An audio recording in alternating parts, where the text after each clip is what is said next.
Yay! Oh my God, thank you. So glad you're here this morning. As Millie said, my name is Lia Wallace. I'm the Education Programs Manager for the American Shakespeare Center, so I manage lots of our education programs. And it is my joy and privilege to introduce to you Emily Lyon.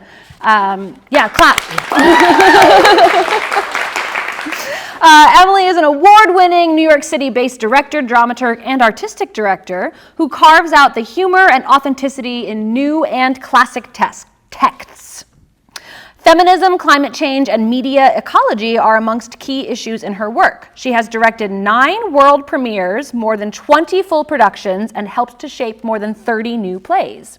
She is the artistic director of Hedge Pig Ensemble, where she leads and curates Expand the Canon, a call to action for theaters to include historic women's work as classics and write the narrative of history. Expand the Canon now features 52 classic plays by historic women writers. You could do one a week for a year. Emily has been working on classical theater since 2004 and directed her first Hamlet before she was 21. Yeah. She has studied at Shakespeare's Globe in London and worked with the Folger Theatre, the Royal Shakespeare Company, Shakespeare in the Park, and now the American Shakespeare Center as the director for the Blackfriars premiere production of Hannah Cowley's A Bold Stroke for a Husband, which opens next weekend. Yay! Emily, welcome to Lights On Blackfriars. So that you all know and can prepare accordingly, we're going to talk about some questions I have prepared for 30 or 40 minutes, and then I will open it up to your questions. So prepare them. Let's start at the beginning with your life story. Specifically, how did you first get interested in theater, and can you take us on the journey that took you from that moment to this moment? Okay. Yeah. Just to keep it simple. Sure, yeah, short story. So when I was 5, we go that far back, I saw Ben Vereen. Do you know Ben Vereen? Yep. Great MC, wonderful actor. He was leading the International Children's Festival in Chicago that my parents took me to. And I am an only child. And so thank you. That night, I was like, I admire that human. I want to be Ben Vereen. And started doing shows for my parents in the dining room, coming out behind the door frame. Hello, ladies and gentlemen. We've got a great show for you tonight. Our first act is the Russian Dancers. Let's give them a round of applause. Went off behind the door frame, only child. Came back on, Russian Dancers, did something. Went back off. Wasn't that great, ladies and gentlemen? Let's give them another round of applause. Okay, our next act. And that was about when they thought maybe we should put her in theater camp. So we were in theater from a young age. And then also part of the story is that I fell deeply in love with a boy on the first day of first grade, who I continued to be in love with for many years until we moved. We moved to DC in 6th grade. And then in 7th grade, we read Midsummer Night's Dream. And if you're familiar, there is a character who is deeply in love with a boy who does not love her back. And I was like, I am Helena, she is me, I get this, please let me read this in class. And they did. And so even though it wasn't the boy I had a crush on, we did the scene where Demetrius wakes up and I got to play Helena. And this boy had beautiful hazel eyes and looked straight at me going, Helena, goddess, nymph, perfect, divine, to what, my love, can I compare thine eyne? I was like, what is this? I love this. This is great. More of this, please. And then I became a Shakespeare nerd. And I always wanted to play Helena. I have never played Helena. Dreams. Yeah. But I dragged my parents to every production of Midsummer Night's Dream that was in a tri-state area, which meant that we saw Midsummer Night's Dream a lot. And what I didn't realize from that is I was getting a really great handle on what effect a director has over a play. Yeah. Because especially with Midsummer, you're seeing a bunch of different takes on when it's set, how you're going to do the fairies, what's the justification of why Aegeus doesn't like Lysander, what's going on there, what's the difference between the two of them, different cuts of the play. Mm-hmm. My mom kind of got annoyed because I knew the play so well that I would whisper to her, they shouldn't have cut that. And she's like, I don't know what you're, okay. So finally, my senior year of high school, I decided to direct it. And because I got so frustrated that Helena was always the butt of the joke and, you know, on her knees being like, oh, kick me, spurn me. I was like, I am pathetic, but I'm not that pathetic. And I don't know any human woman that is that pathetic. And also, Demetrius was always kind of a jerk. Yeah. So you're like, I don't get why she likes him. What is that about? And of course, a myriad of other things. So finally, I directed it. I did not play Helena. I do not have Kenneth Branagh's ego. But I loved it. I loved getting to direct and finding the humanity in not only Helena, but also Demetrius and all of the characters. And so pretty much since then, I have been a director focusing on classics, and I love it. That's amazing. Midsummer is the gateway drug for so many of us. Isn't it, though? It is. But I have to ask, first Hamlet before 21. Yeah. Tell me everything about that production. Where was it? What did you do with it? What have you learned about Hamlet since that production? Like, if you could go back and tell your pre-21-year-old self, like, some answers, what would they be? Okay. So I definitely did not want to be afraid of directing Hamlet until I was, 40 something, and then be like, oh no. So I was like, let's do it. Let's rip off the Band-Aid. But also partially, this was years ago, when Mad Men was super popular. It was still on the air, so that gives you a sense of time frame. And I was interested in what was a time that we could really understand misogyny in that, how much misogyny there was, because it was something we didn't talk about that much then. I can't decide if I'm happy about the new shift or not, but let's let that lie. So I thought, okay, great, let's do Hamlet set in the 60s, early 60s, and the poster for it, I took the Mad Men poster where it's his outline, and he's got a cigarette in his hand, flipped his hand over, put a skull in it. Yeah, thank you. Smart. And the costumes were beautiful. It was really fun. And I would like to just brag that on my University of Michigan campus, we got 3 times the normal audience for that production. Wow. So I think good on me for that graphic design. Yes. Also, Hamlet's kind of popular, so maybe not totally shocking. But I really loved the production. I haven't watched the video of it since. That would be fun to do. What if I told you we were screening it right now? Where did you get that DVD? Oh, it totally exists. I believe it. But that would be fun. The main thing I would say to my earlier self about it is do not actually put a pearl in the goblet. Because no one died, thank God. Yeah. But we had a 2-level stage, and Hamlet went up to get Claudius. Claudius was running away. We had stairs on stage, and he was running up to the balcony where there was a portrait of himself. Naturally. And Hamlet pushed him up against the portrait of himself, of Claudius, and in tech, put this pearl, follow my mother. What happened was that the pearl fell out of the goblet, thank God, not down his throat, and bounced down the stairs, where it then proceeded to smack the dead Gertrude in the face, then roll across the stage slowly. And we were all just containing the giggles because it was wild. It was one of those things that you couldn't recreate even if you wanted to. And then our poor Horatio, we had cut a lot of the war elements, Mad Men. So we ended with "In Flights of Angels, Sing Thee to Thy Rest." And then everyone, as soon as the last line was done, burst out laughing, holding it in from the pearl. And Horatio goes, "Come on, guys, that's really mean." So that was very sweet. We were like, no, it's not you, it's not you.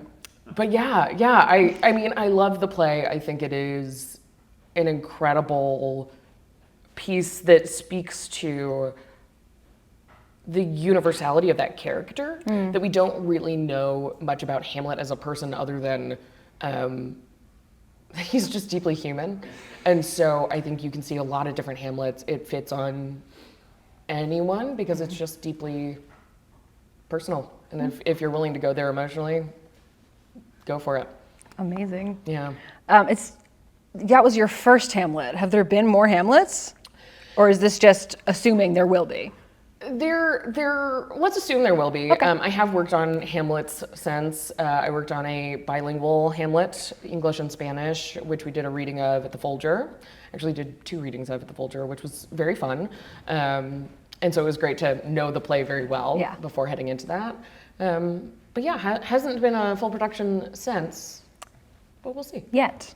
Yes. All right, that's enough about Shakespeare. So Expand the Canon has become a key resource for anybody interested in studying or producing or interacting with classic theater. So first, thank you. Thanks. Thank you. Clap. Now, please, can you tell us how it came to be and how it functions today? Yeah. So you mentioned Hedge Pig Ensemble in our bio. I assume you grabbed that from my website, which I clearly need to update. So we started as Hedge Pig Ensemble. I did not create Hedge Pig. It was co-founded by Mary Candler and Gwen Kelso in 2012 as a ensemble theater of classic plays that delved into especially stories by women and highlighting women's leadership. I found that. I was like, hello, sign me up. I would love to be involved. I became the resident director and then the associate artistic director. And for many years, we were doing Shakespeare through a feminist lens, Chekhov through a feminist lens, lots of excellent plays, but sometimes having to turn ourselves into pretzels to figure out, well, how do we really get this to fit our mission? And then in 2018, early 2019, somebody handed us a Catherine Trotter play. And we're like, who is that? What do you mean? There's a play by a woman through history that we did not know about, and all of us have theater degrees, and we literally have a company about women in classical theater. Curious. So we started doing a deep dive. We applied to a grant that gave us, a little bit of baby money to start doing some research on these women. And I don't know if you know the Kilroy's list. For those of you who are also interested in new work, the Kilroy's list is a great reference that highlights plays by women and non-binary writers today. And they were typically, I think they started as plays that hadn't been produced. And for a year or two, I was actually a reader on that committee. The way they did it, they were like, hey, tell us what fabulous new plays by women and gender expansive writers you've come into contact with. If a play gets a couple votes, we'll put it on the list. Brilliant. I was like, surely this will be easy. We'll just do that for plays by women through history. So we put out a call. I think maybe 15 people answered. A bunch of them said Afra Ben, and otherwise it was kind of crickets. So we're like, oh, we need to do this ourselves. Yeah. Cool. So our first year, we created a database of 500 plays by women through history, read a bunch of them, curated the 9 best. And since, now in our 6th year, we have a database of over 10,000 plays by women through history, and we have read just shy of 1,600. And we have obviously our 52 that we love and advocate for. So we've shifted from being a producing company to being an advocacy and research company that really our goal is to get these plays in the hands of different theaters, different communities, different educational institutions, such that we really can expand the canon. We love Shakespeare. We just also think there are so many more people that we can also love and fill in those gaps where they exist. So you're telling me there are other playwrights? Yeah. And like women? Yes. What? So this is incredible. I never knew. How does Neither did we until 2020. It's crazy. I still don't believe it, but apparently. How does a play go from being in the database to being one that you advocate for? Great question. So there are definitely a lot of steps. We first have to hear about the title of the play, and then sometimes we hear about the title and we can't find the script. Luckily, first step is find the script. Then we have a reading committee of around 30-ish professionals from all over the country, sometimes different countries, who do a first read and tell us if this play is worth reading again. Some definitely aren't. Just because it's by a woman doesn't mean it's good, or even feminist. So, oops. But that's why we curate. Yes. And so we have a reading committee. Then it goes, if it gets well reviewed, we have a team of curators, usually between 4 to 6 of us who are reading those plays, and we read usually like 60 to 80 plays and narrow it down to the best of the best. And we try and think about pulling something from each category roughly, of like having at least one play from the 1600s, 1700s, 1800s, and also trying to have a global representation as well, so that we're not just going from dead white guys to dead white ladies. That is, yeah. There are other people? Other people, and so many of our favorite plays are translations of classics from other countries, including a Ukrainian play. Yeah, very fun verse Ukrainian play on that list. The Stonehouse. We'll have to look into it. Please do. So as a person, myself, who does a lot of editing and formatting work with early modern texts, I am lucky to work in for this one dead white guy that we've all been obsessed with for centuries. Good so guy. Who knows? Good work. Good work. And so I have an abundance of formatted, edited, thoughtfully curated editions of the plays to pull the choices for our script from. And what a joy that is, what a privilege for me to have.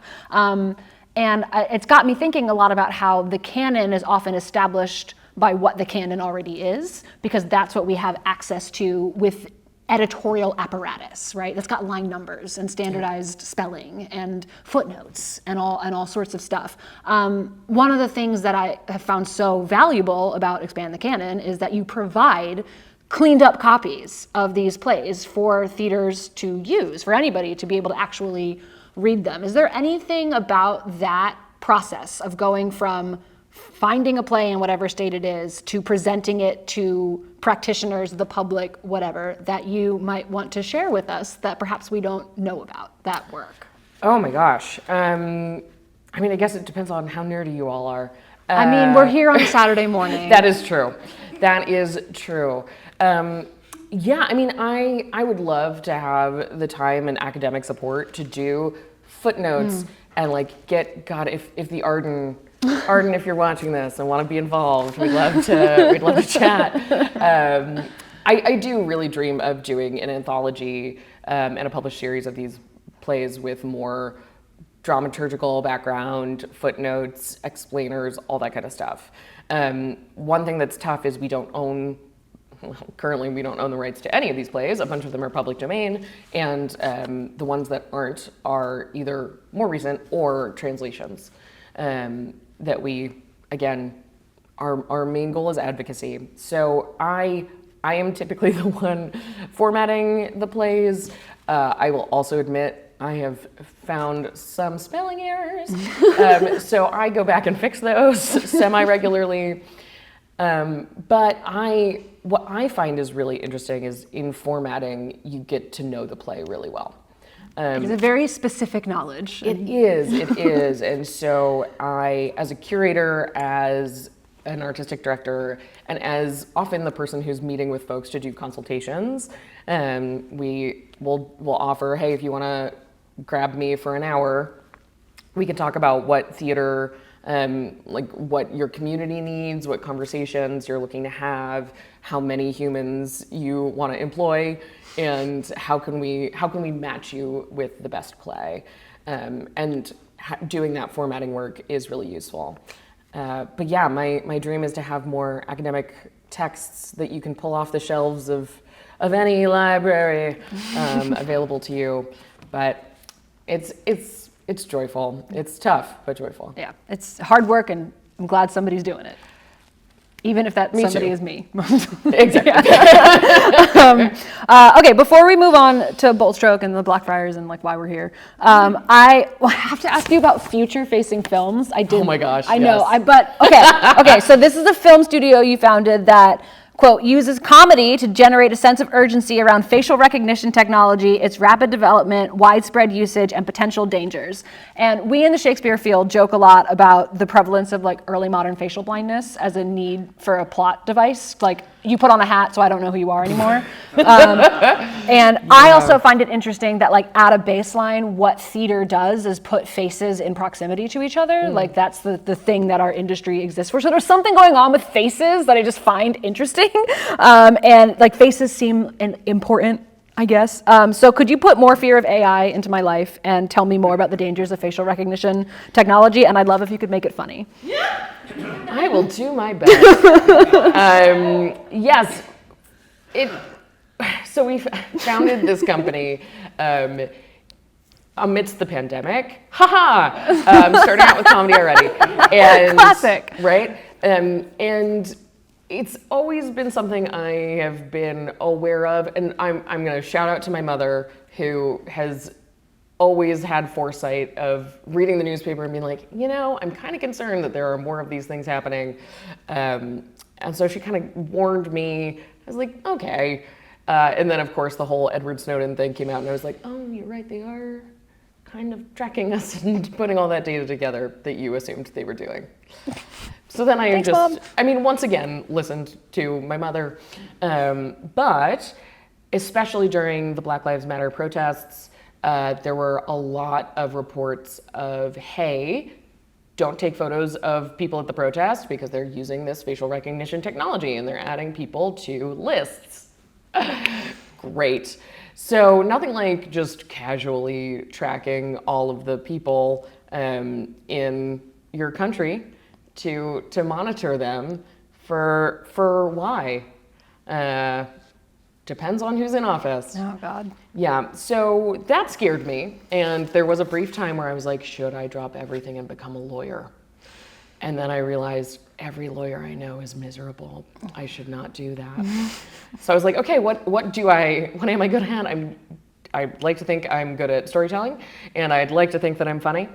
And I know that especially one of the things that I try to pride myself on when I direct plays is that I think heavy topics are best broached when you have humor and connection first. It's a lot more compelling to go on that deep dive when you're like, that person's funny, I'll keep listening. Oh. One of my favorite TV shows is Last Week Tonight with John Oliver, who is, I will say, I think the only person to make me truly starstruck. You met him? Met is an overstatement. I walked by him on 11th Avenue, and normally in living in New York, I feel like I can come up with something good to say to a celebrity of like, thanks for your work, or like, I really loved that thing, trying to make sure that I'm adding to their day. Well, all I could say when I saw John Oliver was, I love you so much. To which he responded, thank you so much. Oh. Yeah, really composed. Anyway, facial recognition is something we can't put the toothpaste back in the tube there once your face is in a database and they have it. What are you gonna do? Get plastic surgery every couple weeks if you don't wanna be recognized somewhere? Yeah, no, tough. I'm not gonna do Not that. really, not a fun thing. And also with drones. If you combine those two things, scary possibilities. Yeah. So I will admit, this company was short-lived, not because I don't care about it anymore. I will also say, if you can, put a little camera blocker on your phone, because they can theoretically just hack into that and look at you anytime. So I'm sure none of you used your phones when you go to the bathroom. Would never do But that. if you do, maybe consider getting a camera cover. Yeah, so it's scary stuff. Not doing that company so much anymore for a variety of reasons, including one of our 3 founding members had a baby who's extremely cute. Ugh. We all got busy, and the pandemic ended is not the right word, but we returned to being able to do theater, and that is my true love. So, Well, thank you for giving me exactly what I asked for. Oh, good. I don't know how funny it was, but I tried. There were good moments. The John Oliver bit was great. Nice. Okay, turning to Bold Stroke. Yes. And Hannah Cowley. What can you tell us about Hannah Cowley? Who was she? When was she writing? What do we know about her life? Oh, what a great question. I love Hannah Cowley, and there's some fun ETC gossip with her and another writer. But the story goes that she married a decently younger man. Ooh. Good for her. Go Hannah. And he was a theater critic for a time. And they went to the theater together, and watching some, I guess, apparently disappointing play, she turned to him and goes, well, I could write as well myself. So she did. She went home. Good for her. And the next day had, the next week, had the first act of The Runaway, which is one of her more popular comedies as well. She finished that play, sent it to David Garrick, who, for all our Shakespeare nerds in the audience, was a big part of reviving his legacy in the late 1700s. And I want to say, shout out to David Garrick. He also helped produce a number of women playwrights, which included Hannah Cowley. So she went on to be a very successful writer, mostly in comedy. I will say this made her husband, I don't know, jealous may not be the right word. I haven't met him. But he then, once she started to become more of the breadwinner with her writing, thought I should get a better job. So he went on to work with the East India Company and went on a trip that he never returned from. Oops. Yeah, poor Mr. Cowley. But Hannah kept writing. She wrote her more famous play than Bold Stroke is The Bell Stratagem, response sort of to the bow stratagem. And she wrote a lot, was very funny, and then got into a paper war with fellow ETC writer Hannah Moore. Hannahs? Both Hannahs. There are a lot of British Hannahs. That's fair. We love a British Hannah on the ETC list. We've got Hannah Moore, Hannah Cowley, Hannah Brand. I'm trying to remember if I'm forgetting one. I hope not, but certainly at least 3. It's enough. Yeah, that's plenty of Hannahs. But they kept arguing after who was plagiarizing whom. And actually the play on our list from Hannah Moore is The Fatal Falsehood. Hannah Cowley apparently got upset that she was like, you have plagiarized one of my plays for that. And so Fatal Falsehood was Hannah Moore's last play. She stopped writing and she pivoted into really being focused on education. Okay. And then famously founded a bunch of schools. There are a lot of Hannah Moore schools. She's also a particular character. But yeah, Hannah Cowley, funny writer. She kept writing after that TIFF, thank goodness, which is when we get Bold Stroke for Husband. But she's a witty gal who also clearly loved Shakespeare. Do you remember your first interaction with Bold Stroke for a Husband and what your initial thoughts were about it? Yeah, they continue to be my thoughts, which is I love this and we should do this play instead of Taming of the Shrew. Forever and always. Tell me say more. What? Yes, so we first read it our first year of doing the Expand the Canon list, and I loved that Olivia references, in her first scene, she references Catherine from Taming of the Shrew. It's like, Catherine, please, she's got nothing on me. I was like, okay, tell me more. And you're getting all of the structures that you think you want from Taming of the Shrew. A woman who is pushing away her suitors, a frustrated dad who just wants his children to get married so they'll be secure. You're getting funny, witty wooing scenes. And a much more satisfying ending, if I do say so myself. You have goofy suitors who are unsuccessful. Love a goofy suitor. I think ours are funnier. But what's also delightful is that instead of 2 women, you get 5.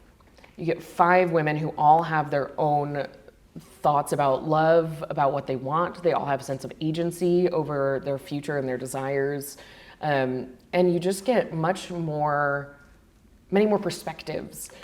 It's also, none of the scenes are scenes of abuse, which is also one of my favorite things about it, that we really get to see why a woman might perform shrewdness, which, yes, she's shrewd about it. Thank you so much. I'll be here for the rest of this hour. And yeah, I just love how smart they all are. I love that we get a character who is not interested in being married, who owns property, and also gets to tell men like it is. So it's really fun, very funny, and the women get what they want. So this is like, I'm still reeling from the whole like there are women playwrights thing. 1783. 1783 is when this was written. So they're not anymore today, right? I've got some websites I want to share with you. Yeah. But like this, I have to imagine that Hannah Cowley got to be influenced by her own experiences. I mean, I know we weren't there and they're all dead. But she wrote this after her young husband went off and never came back with the East India. That's true. I have to remember the dates specifically, but okay. That's okay. That's okay. This is Annalise, who is our fabulous dramaturg for Bold Stroke for Husband. She's been doing a great job. But who would certainly know intimately why a woman might not want to be married and what resources are available to her to prevent that. And it's like not coming through the lens of a man. This is crazy. I'm sorry. I'm just. Although also, there is one character who desperately loves her marriage. She is delighted by her husband and frustrated too, but really committed to that traditional format. She wants to be married. She wants her husband back, and she's gonna do anything to make that work. Then we have another character who wants to be married, but only to the right guy. What is that like? Says the single woman. And we've also got one young character who just doesn't want to be married right now, please. And it's so nice to get all those different perspectives. Like a range of female perspectives? Yeah. This is all crazy. in one play. Okay, I'm fine. This is fine. I have one more general question to ask you before I open it up to questions from you all, so prepare yourselves accordingly. Can you tell us about the sort of world that you've created in this production? What kinds of decisions led to the costumes, the props, the pieces that we'll see, and that got specifically designed and built for this world of this production? Yeah. So our girl Hannah, lovely British woman who almost certainly never went to Spain. That said, this play is set in Spain. So her version of Spain takes liberties. Some of the character names are not particularly Spanish. So I have referenced that sort of we're in fanfiction Spain. Great. We're in sort of our idea of what Spain might be, because that's about as close as Hannah was going to get as well. I think she's drawing on the sense of passion and excitement, fullness of feelings, while also fitting that into a restoration, class comedy shape. So we're really leaning into that, but also our costume designer, Caroline, has come up with the term Shmeriad, which I enjoy. We're going roughly 1783 in roughly Spain, but it's ultimately like, what might Hannah Cowley's dream of this have been? Especially if she was maybe hanging out with us today in a simplified version. So we've got a little bit of a telenovela vibe at the beginning, just a hair. We're leaning into our red romantic roses of the dream of Spain, and really having a good time. I think it's nice. One of my dreams is that we do Bold Stroke for a Husband so much, and everyone knows it because it's part of the canon, that we need to start, setting it somewhere else. And gosh, wouldn't it be fun to do a Bold Stroke set in 1920s Hooverville, or I don't know. Or like a gender bent Mad Men. Yes! I look forward to when we need that kind of stretch and interpretation, but for this one, as we're still on the earlier days of getting to know this play, I thought, let's just go for how she wrote it. So yeah, you'll see some really beautiful Shmeriad costumes and some gorgeous roses that help us get into the world. Amazing. Are there any discoveries you made about this particular space? Like, what did you learn about the play or about the Blackfriars by directing this play in the Blackfriars? Yeah, so this is my first full production in the Blackfriars, and one thing that it just so reinforces about this play is that it is a play really meant to have the lights on. It's really meant for that audience connection. There are so many asides. There's so many stories about lying and truth and disguise, and how are we making sure that you're with us while we wear a different hat and play somebody else. Annalise actually brought up this very smart point that the very beginning of the play kind of lays out its thesis, is that it's important in Madrid to be a good liar. And to keep you in on all the jokes, it's so helpful to have the lights on and be able to say, did you get that? Are you with me? Just checking. Yeah. Okay, great. So I think it is a great fit for the space. It is really fun to have a place that is both indoors, so if it's raining, you're fine, but also still has that sense of communal sharing in this very goofy, very loving story. Amazing. As promised, it is now your turn. If you have questions, raise your hand and I will call on you. Yes, my friend. So you've read a lot of early modern female playwrights. When you direct another play by an early modern female playwright, is there one you have in mind that you would want to direct? And if so, why? Oh gosh, there are so many. Look, Spain is fun. Everybody likes Spain, even if you're not Spanish. There is Valor, Gravio y Mujer, which is a play by Ana Caro de Mala. It is another pants roll of a woman who has been wronged by Don Juan and dresses up as a man so she can kill him for revenge. However, turns out she's in a romantic comedy. So that's a really, really fun piece that I would love to work with.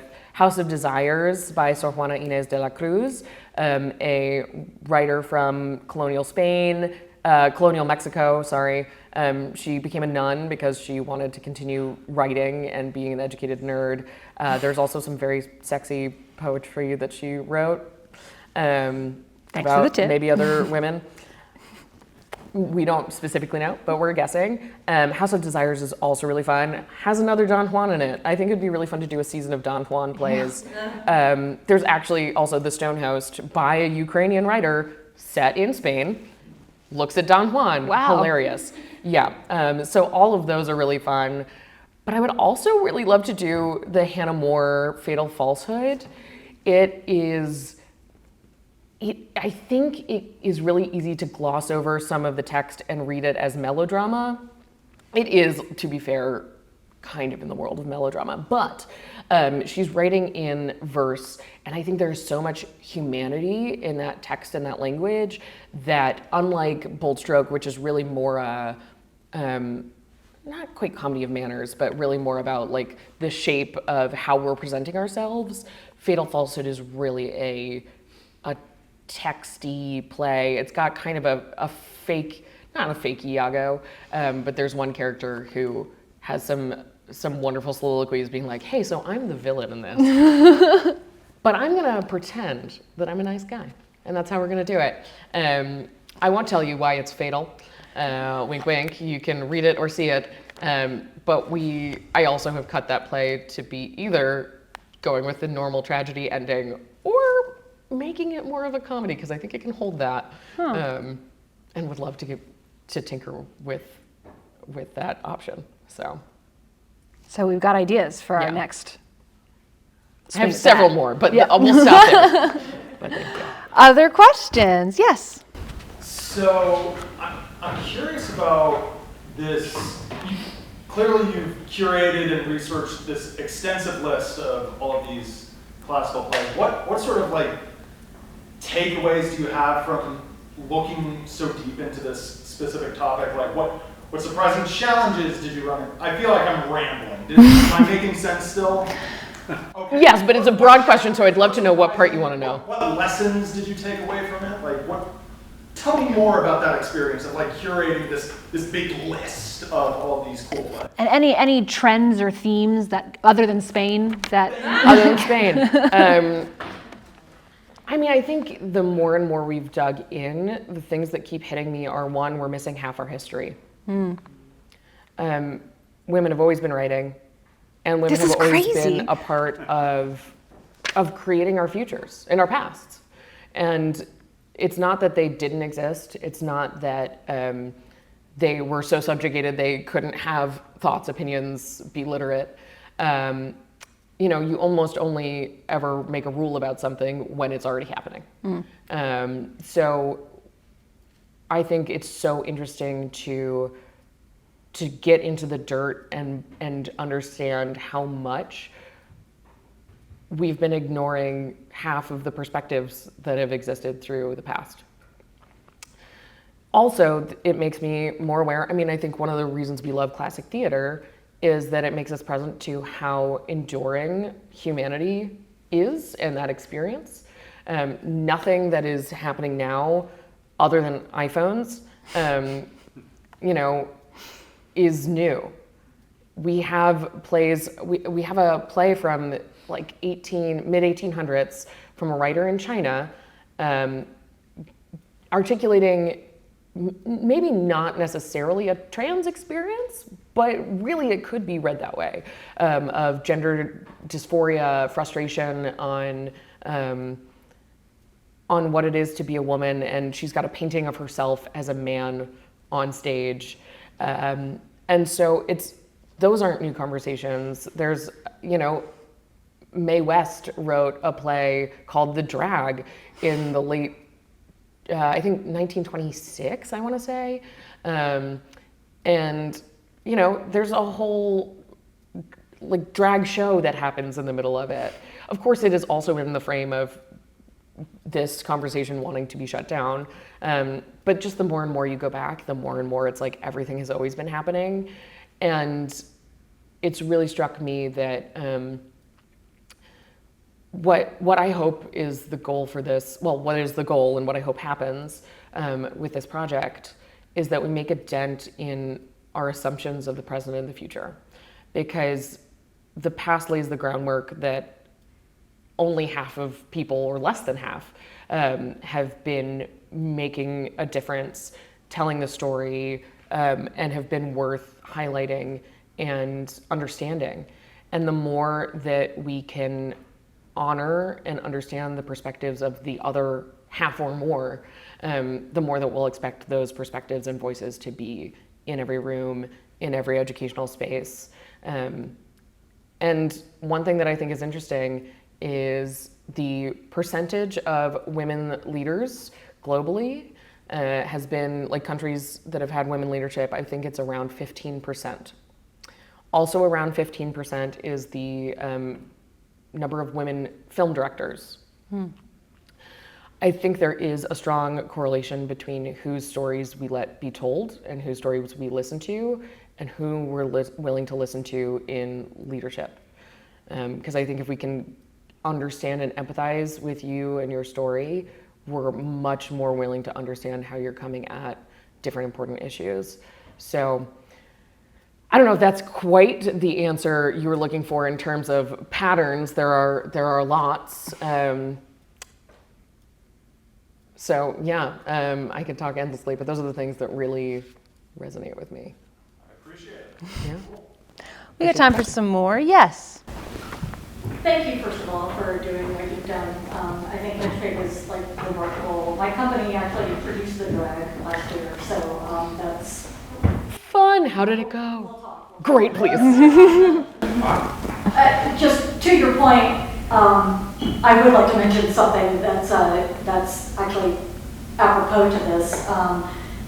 We actually got death threats when we were doing our fundraising, because we did a drag lip sync contest as our fundraiser for that show.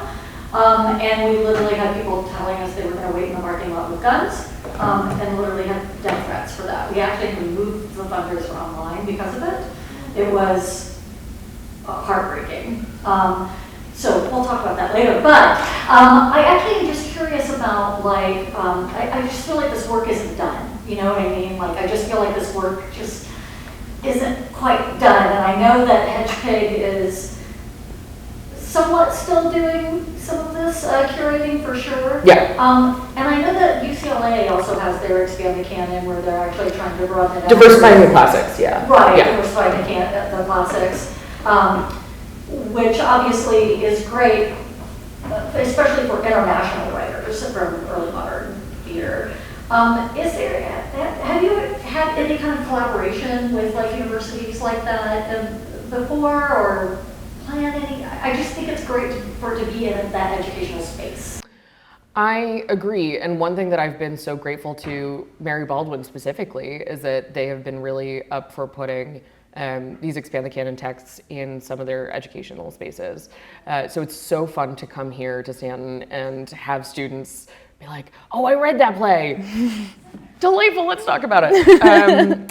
I really admire what Diversifying the Classics does. They are specifically looking at Spanish Golden Age. There's also a company called Classix, CLASSIX, that is specifically looking at Black writers. So there are companies that are trying to all tackle this issue in different ways. There are also a number of companies that produce these plays. They tend to be, I mean, awesome, and we love them and respect them and are so behind that. They also tend to be smaller companies.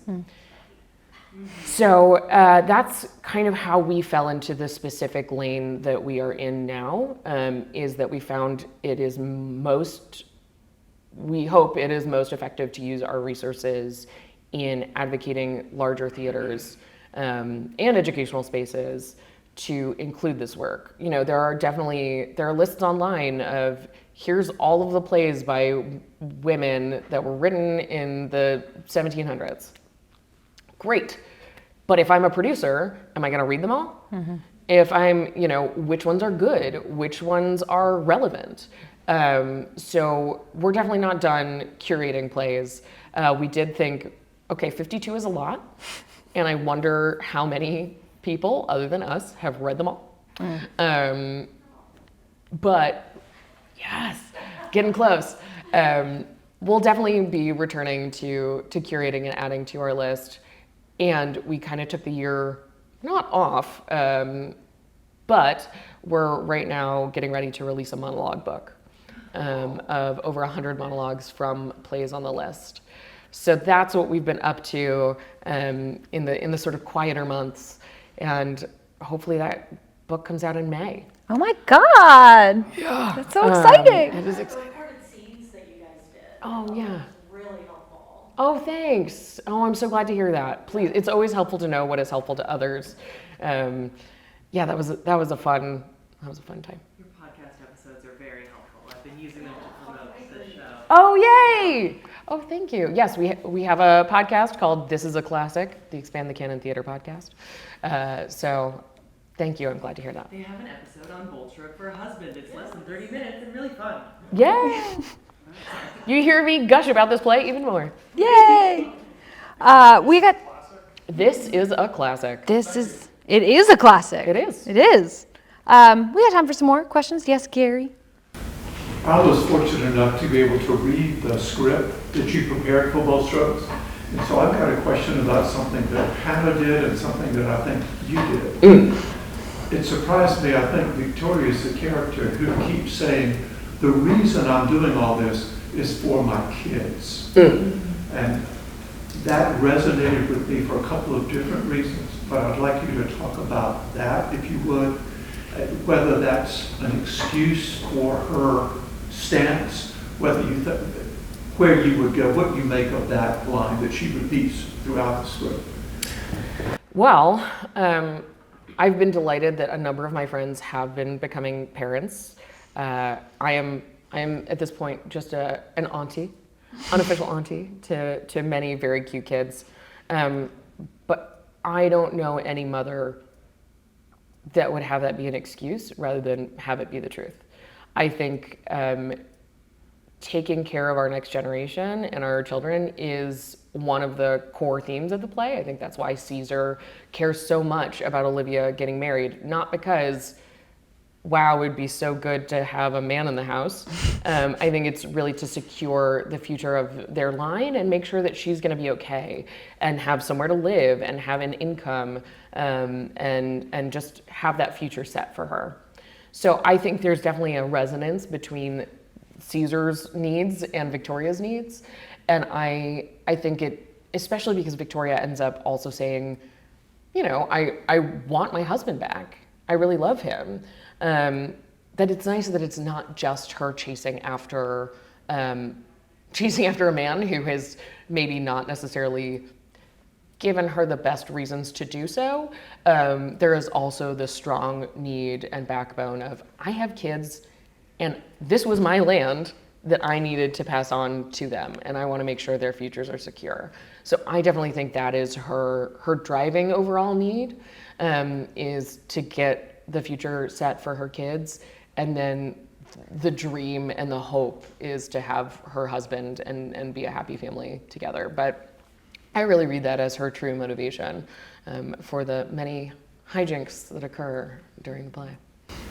And the other question was about updating the music, and wondered how you worked your way to the example you chose for that. Yes, so I've made a couple, not many, but a few linguistic updates, as we do with Shakespeare.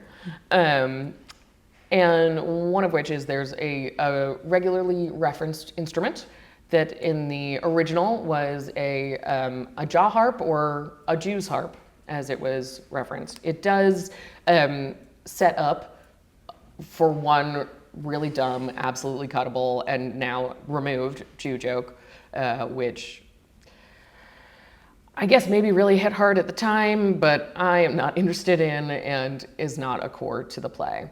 So also I was like, how many people know the sound of a jaw harp? No.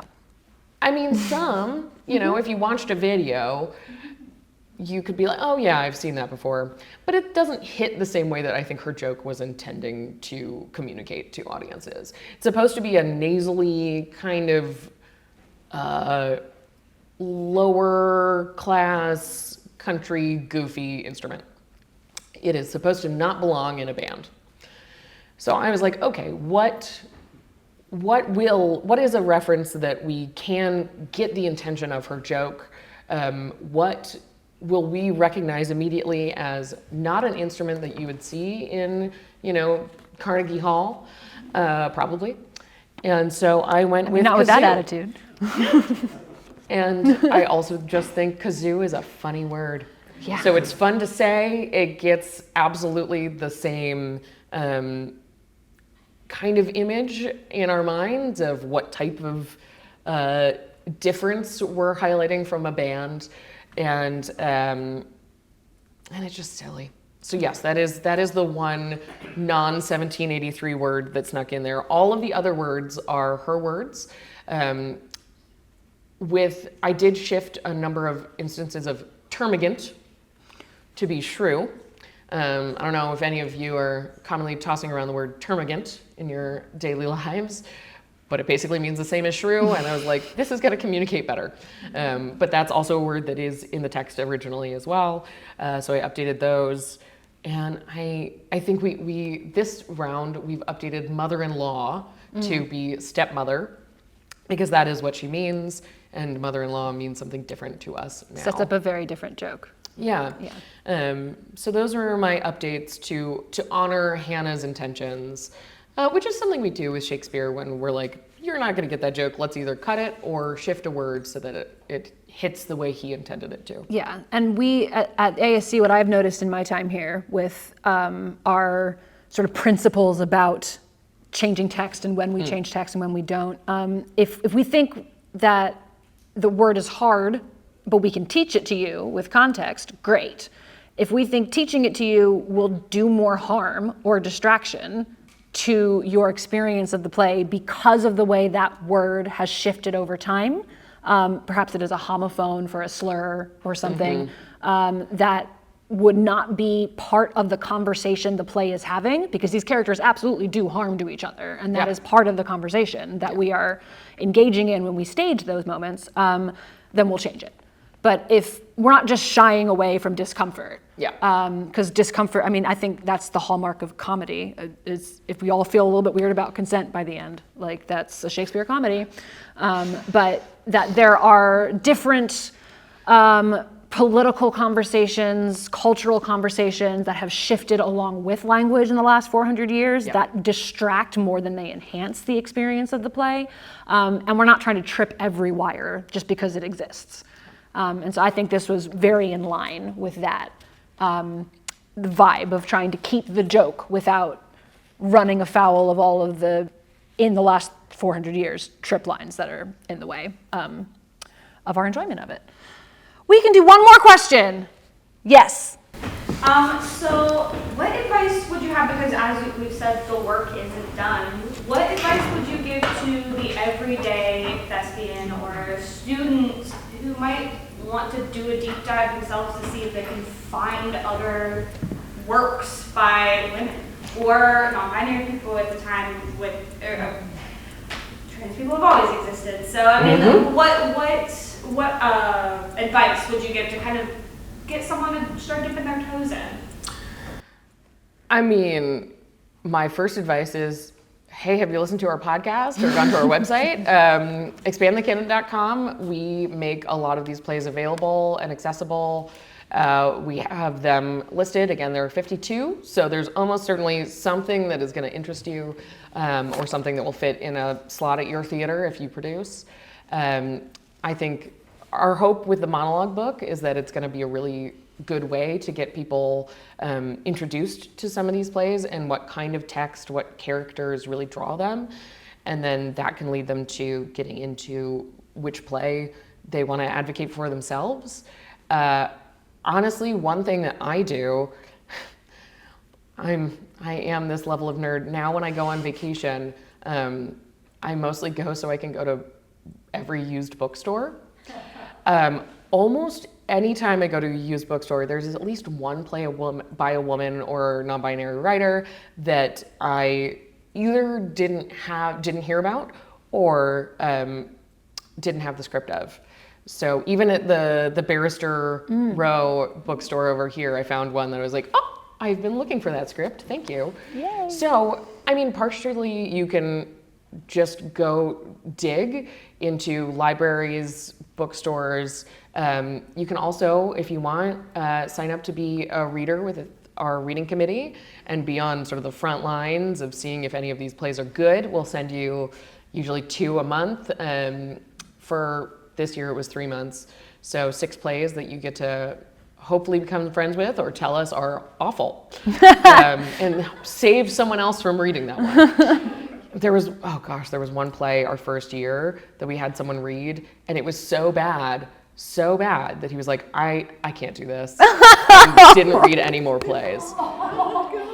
Which is exactly why we want to curate and not be like, yeah, any play by a woman, do that one. No. But yeah, our podcast is a great resource. Our website is a great resource. Send us an email. But yeah, also diversifying the classics with an X.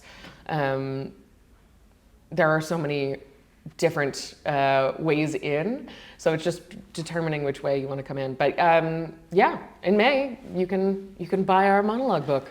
Can't wait. Yeah. Well, look out for that monologue book in May and come back next week for the opening of Bold Stroke for a Husband by Hannah Cowley. Thank you so much.